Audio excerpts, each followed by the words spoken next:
We live in tumultuous times. Racism and hatred are the topics of the day. Conflict and turmoil dominate the news. Crime is on the rise. What is the root cause of all these problems?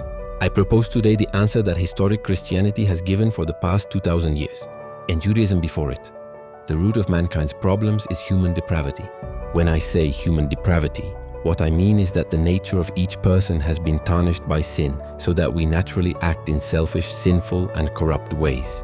While we might not all sin in the exact same fashion and with the same magnitude, still human depravity is the source of all hatred, racism, greed, and the like. And yet, if you listen to the most prominent voices of modern culture for the past 30 or 40 years, or maybe longer, they will tell you that mankind is basically good. From institutions of formal education to the messages coming out of pop culture, we are told that mankind is basically good.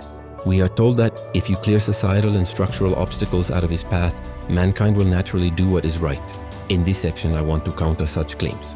I want to explain why human depravity accurately describes mankind, and why our culture's belief that mankind is good by nature is incorrect.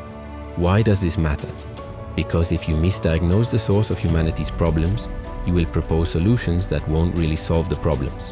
When I say that mankind isn't naturally good, I don't mean that we humans don't do good things at times, because obviously we do.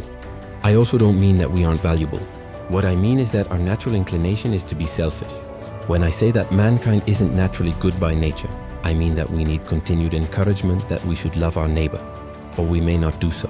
I mean that our choice to sin has warped us so that we often don't do the good that we ought to do.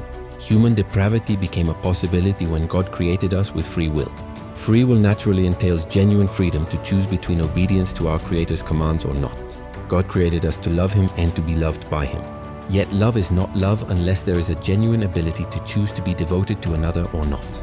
God could have forced our obedience and denied us free will. He could have forced us to be devoted to Him, but then we would be like robots programmed to obey. Robots can't love, and forced love is not genuine love. As you can see, there is risk involved with love and free will.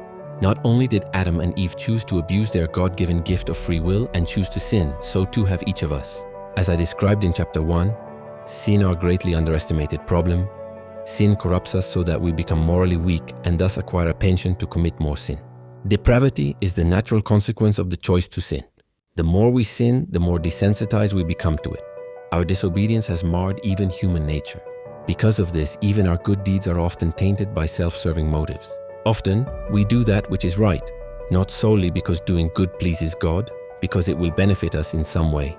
We hope for some quid pro quo.